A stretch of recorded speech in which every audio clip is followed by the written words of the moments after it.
Hello, Skeeter Nation. I am sharing with you our annual training for testing security and confidentiality. Every staff member, regardless of your position, must be trained on security and confidentiality for testing purposes. So we will cover that today, and staff that is involved in December STAAR EOC.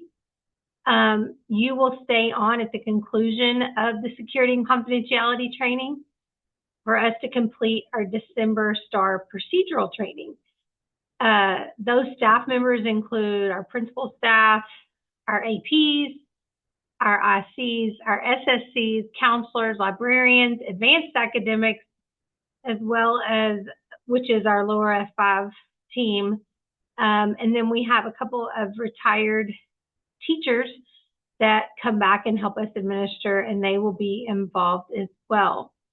If by chance you get tagged in to help us with December STAAR, you'll be asked to finish the video and complete the training verification form for December. All other staff, you will use the verification form that is given to you in the email that will be sent out on November 17th or 18th so that you can complete your training. Just remember that you are going to review all the content. That includes the slides, the manual, the forms, sample forms and paperwork, training video. Ask all your questions and then make sure that you submit your training verification form as it applies to you and sign and return your oath to the testing office with me in L109 or with Miss Gary in the main L Hall office. All right, let's get started. The content is to familiarize yourself with what's going on in December for our December staff, as well as fulfill the security and confidentiality training for the 25-26 school year. We've included sample forms, and that helps with a preview for your training purposes and you become familiar, but whatever is in training does not substitute what is given on the actual test day. The manual for this year is linked here in your slides. Training never, ever, ever, ever, ever takes the place of reading your manual. There are some updates in the TIDE and the testing system for the state. There's updated information regarding test security, as well as they've added the honor code, the honor statement to the test administrator manual now. For years, it has just been in the student platform, and we just kind of guide them through it, but we haven't addressed it. It is now addressed again. There's some more information about personal electronic devices and the technology guidelines, performance levels for STAAR Alt. There's more detail about student mobility, and this one is probably my favorite, the top 20 test administration questions. All of these are linked, as you can see here. I would take the time to visit these things. It helps you become familiar. It helps you have answers to questions that you may or may not have thought of. So please, please take the time to do that. In your manual, this is kind of an overview. It helps guide you to the most important pages. There's also a link to accommodations in the state system as well here. Be familiar with your manual. Know what's in there, because if you ask a question, most of the time the information's in there. It is not as big as they used to be. So there's a lot of content, but it covers just about everything that we could face. All right, at this time, the test security and confidentiality part of our training is really about to unload here. Our director, our district assessment coordinator, Megan Murfeld, actually created a video and training for things that truly need to be covered. The information is included in our slides from slide 7 all the way through slide 20. But now we are going to hear from her so that I am not adding to or taking away from what she has communicated. Welcome to Test Security Training for the 2025-2026 school year. Assessment training requirements. All testing personnel are required to be trained in test security and administration procedures. Training should be provided annually to ensure a standardized test administration and the best testing experience for Texas students. Annual training is especially important. Understanding and implementing new or updated policies and procedures. Lack of annual training typically results in testing incidents that may impact students' test scores, campus and district accountability ratings, and an educator's teaching certificate. This is the district training that will be given to campus testing coordinators that they will in turn train their staff. It is imperative that all individuals participating in the Texas Assessment Program preserve the integrity of the test content and student data through strict adherence of the instructions and procedures in the test administration materials. All assessment, state-mandated, optional, field test, and pilot included in the Texas Assessment Program are secure instruments: STAAR, STAAR Alt 2, STAAR Interim, TELPAS, and TELPAS Alternate. Test questions from state-mandated assessments must remain secure until the questions are released and available in CRS or the practice test site or the TEA website. Test questions from optional and field test assessment instruments are not typically released and must remain secure. This includes test questions from STAAR interim assessments that are available in CRS for viewing only. Secure test materials include test session IDs, online assessments, test booklets, secure test instructions, STAAR Alt 2 image cards, STAAR interim assessments questions in CRS, TELPAS calibration activities. Confidential materials include student test tickets, STAAR Alt 2 scoring documents, TELPAS student rating rosters, TELPAS writing collection documents, and TELPAS alternate observable behavior inventories. These are only confidential after student information has been added to them.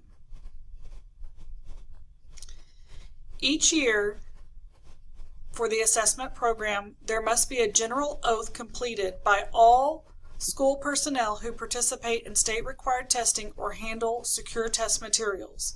It is a fillable PDF that can be printed or saved electronically.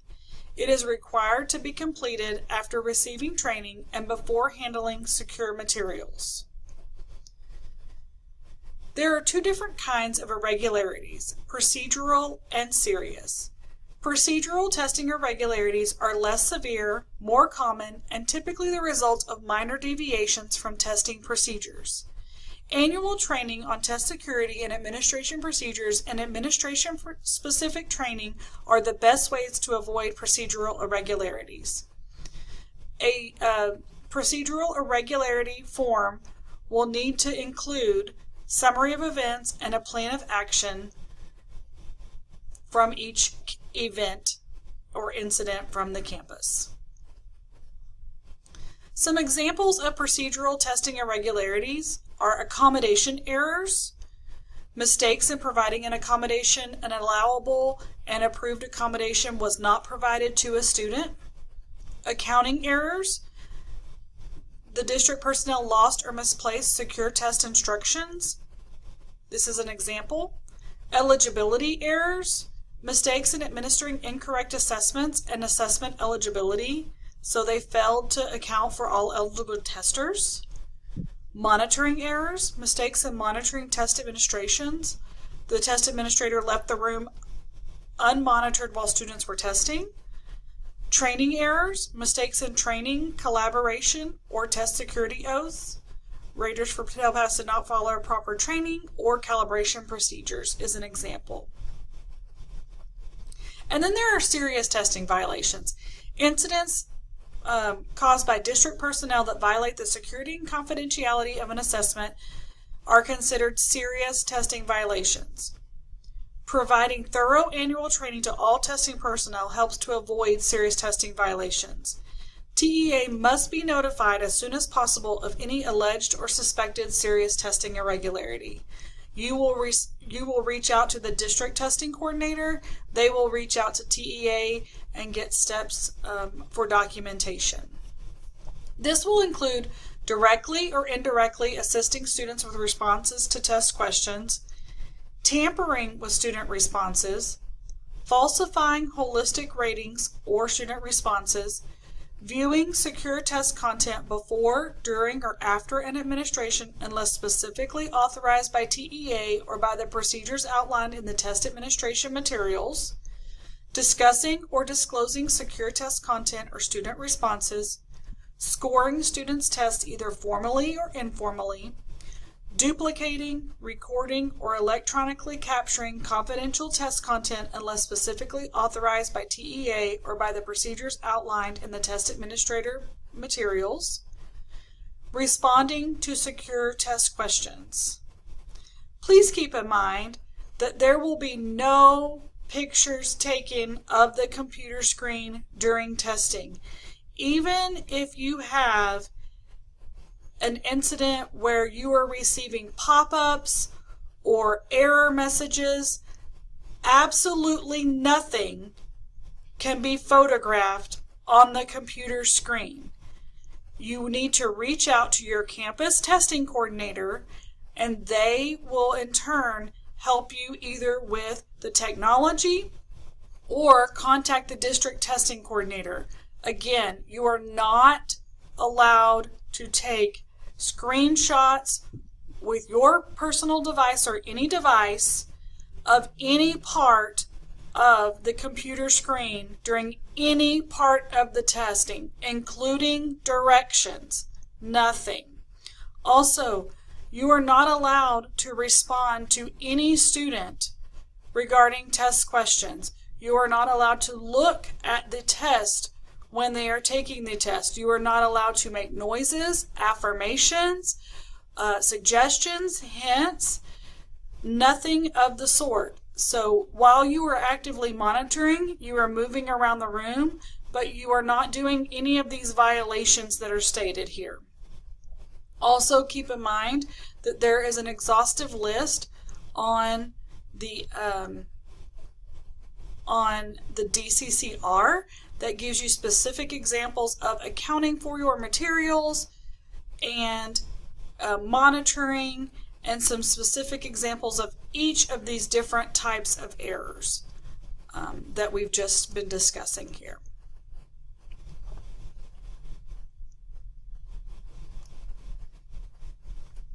If you have a suspected serious testing violation, again, you are to immediately call the district testing coordinator. We will need statements from every individual involved. We will need statements that have everything that happened, the timeline of events, and how we will notify TEA of these possible scenarios that could have happened with the serious testing violation. Again, every individual involved will need a statement. They must be typed. The statement must include the name, the title of the person, the contact information, the role during testing, how that individual was responsible for or involved in the incident, a description of the incident from their perspective, a signature, and it must be dated and signed. If you have students involved in a situation, we are required to get statements from all students who were involved. They should be handwritten or recorded and transcribed, and parents should be notified if their child was questioned about a testing incident. Written consent from a parent must be maintained in the district's personnel record of a student statement.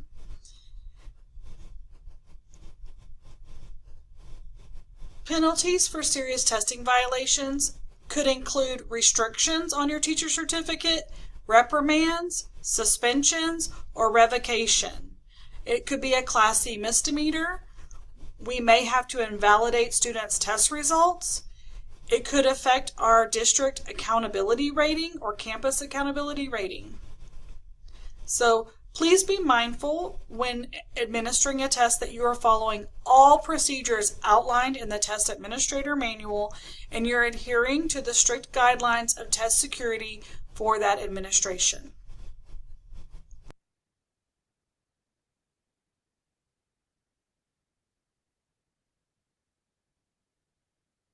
Okay, we have some additional information that we're going to go over that corresponds and correlates to what has already been discussed. So here are some sample policies, charts, rosters, paperwork that we use. You have access to these in the Google Drive, and the link will be shared with you. There's a general checklist that's for the spring, but we are using one for summer and fall right now. It is a little bit different, so make sure you're looking at that. This is a sample room roster. You have to complete each part of it. Just make sure that you're paying attention. You have to submit the time. You have to write your name in, the room start, stop, you're marking present and absent. And we'll look at some of those things also in a moment. But in addition, the room log goes on the door when you come in. The cell phone is a statement that you'll read and is outlined in your checklist. The room start stop, that's only utilized if you have somebody that is outside the realm of the room timing. And accommodations, just make sure that those are in place. If you're in a room that says text-to-speech, then students should be prompted to check headphones before beginning the test. If they are not prompted to begin their headphones, stop, have them stop, and give a call to the testing office at 27815. It's really important so that we can make sure that everything is as it should be.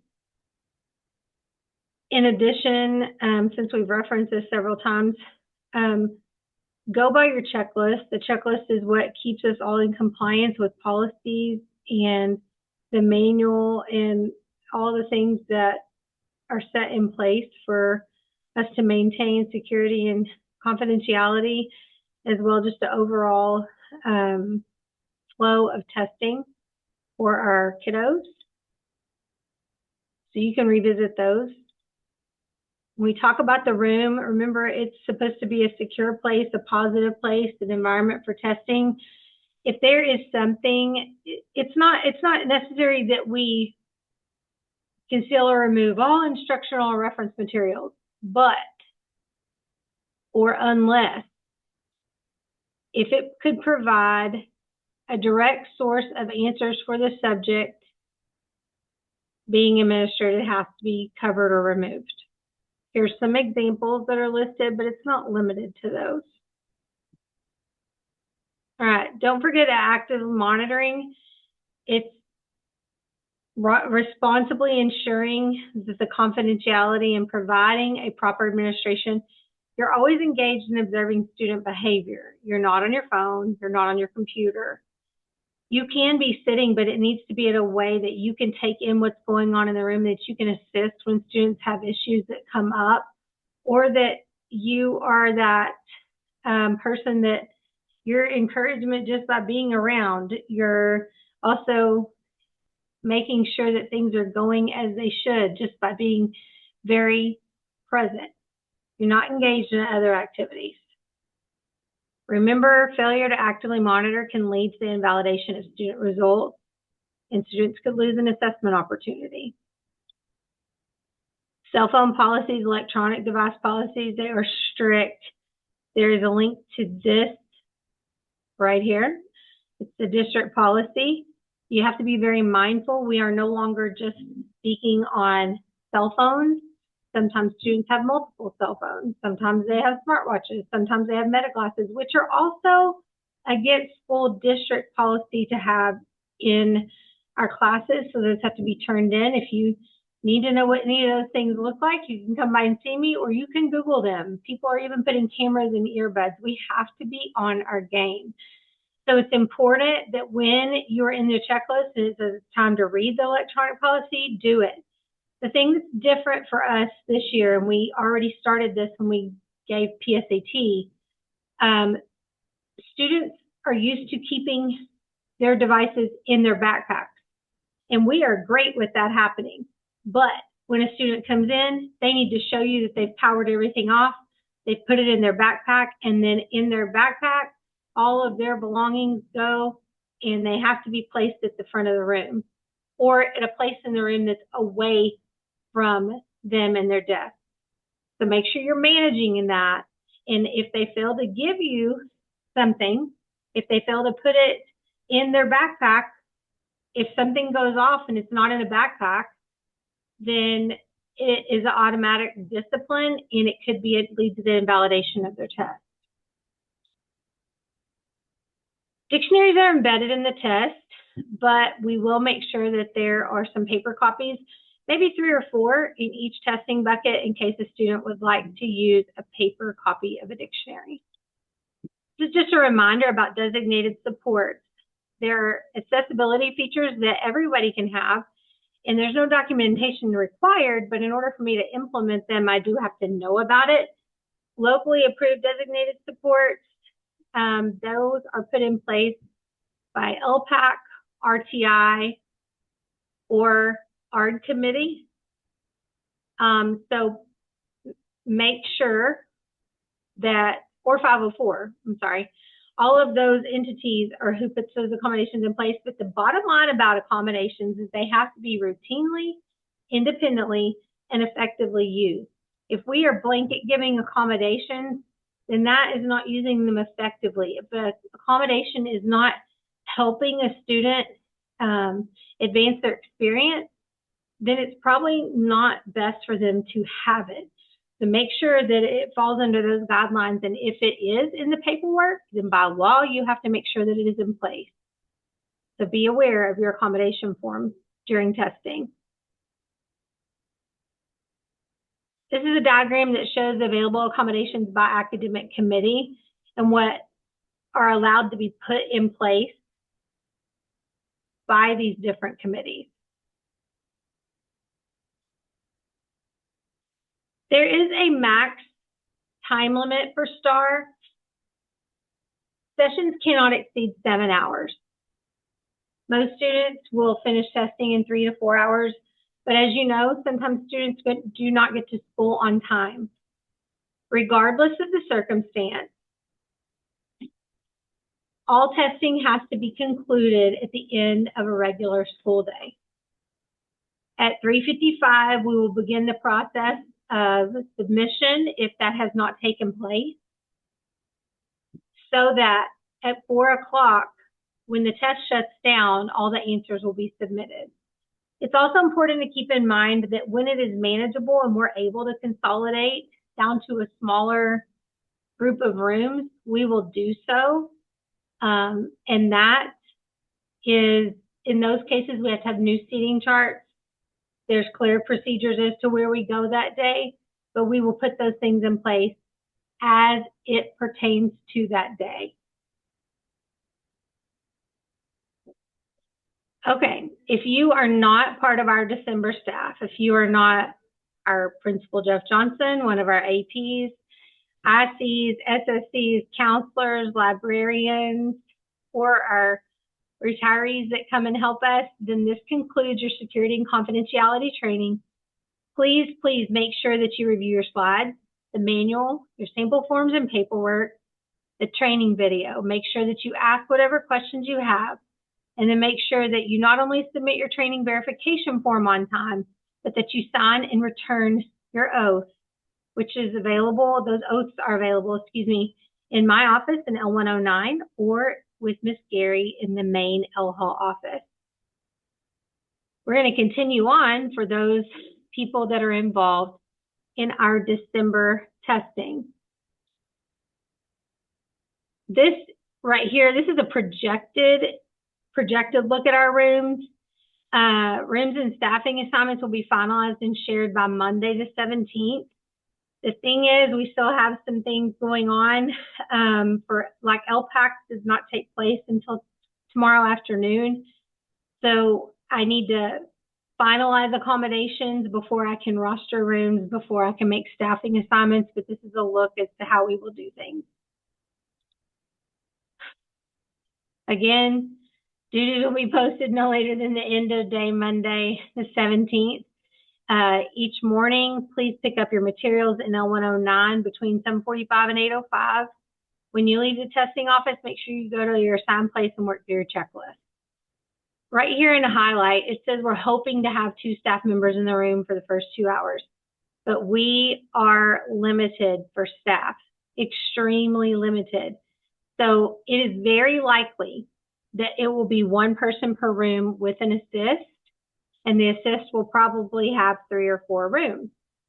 So call on your assist or call the testing office if you need someone to tag in.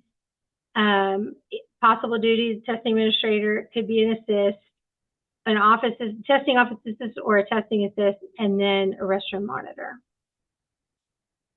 Just reminders, all of you have been testing before. We only have 1 person even that hasn't really tested with us that will be assigned to test. So let's just break these things down.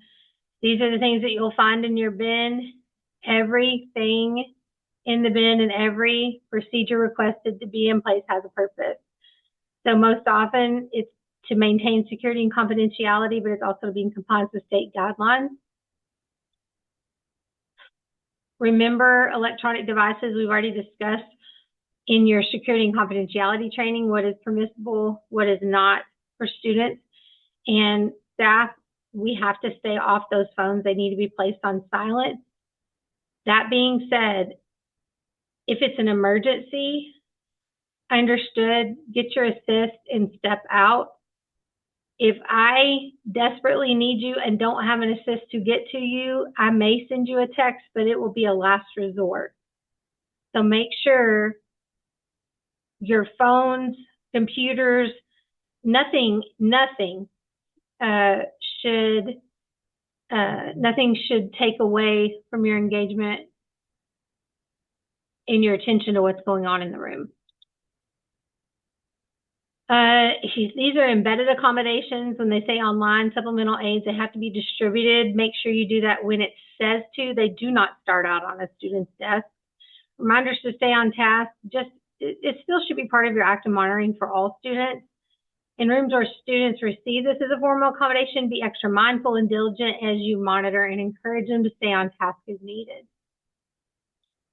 All right, for lunch. Extra time is not an accommodation. It's important to start on time. And if you stop as a room, which you shouldn't, but if a student stops for lunch, make sure you make note of it on the start-stop sheet. When a student's finished eating, they log back in using their ticket. This is just that process. They exit and they log back in. Most of the time, I will take in around 1, it may be closer to 1:15, 1:20. I'll see how many students are remaining. I'll ask them if they would like to eat lunch. If they're going to finish by 4th lunch, then they'll be able to go do that. And we just always put time on their pass. Remember, if a student finishes during 3rd or 7th period, you need to ask them, what lunch do you normally eat? If for some reason the lunch has already passed and you need to add time onto their pass and say to lunch, then to class, and put specific times on there. All right, attendance. Here's the thing. If there's only 1 true testing administrator, the assist will mark the attendance on the shared Google Sheet. Otherwise, if there's 2 in there, 1 notates it on the paper, the other one does it online because we are trying to stay off of the computers. Then your assist will come by around 10, or someone from the testing office will come by around 10 to pick up all your absent materials. Generally, we don't want a student to begin a test after 10 o'clock, but it will be the discretion of the testing office. I will decide. All right, your sample forms, we've already visited those. So these are addressing those again. Roster, make sure you filled out everything. Start, stop, you only use for those certain purposes. Accommodation page, make sure that all those things are made possible for the students. And then your checklist, keep us on the same page in compliance and help prevent irregularities. So please follow them to the letter. All right, when it comes to the test, as you all know, it's through an app in the Chromebook. We don't have a ton of backup computers, but we do have some, and we should be fine when instances arise. It should not prevent us from kids testing, but we do have a 2-week window. So if we have to turn somebody away, then I'll just reschedule them for another day. I'm also going to try to have students update computers through SFC Monday, December 1st, when we return from Thanksgiving. Please remind your kids before you do anything, if you are in classes now, let's do this, but I'm going to be sending out reminders to them that calculators, decimals, and dictionaries are all embedded in the test, and that we will have some paper copies of dictionaries for the English 1 and English 2 tests only. They cannot be used on anything else. So remember, as students come in, you've addressed all their electronic devices, have them restart their computers and wait. They need to restart and wait. That valuable updates can happen at that time if they haven't been doing that. They do not need to sign in. The app we use is called the Secure Test Browser. So each day you will be provided the session ID to write on the board. Do not write it until you're instructed to do so in the checklist, please. All right, that concludes all of your training. So for those of you that have continued on, you are now trained for security and confidentiality for the year, as well as your December testing training. Please make sure, review all your content, the slides, the manual, sample forms and paperwork, the training video. Remember to ask what questions you may have. Make sure you submit your training form, then sign and return your oath that you can get from me in L109 in the testing office or with Miss Gary in the main L Hall office. Thank you for your time and attention. Hope you have a great day.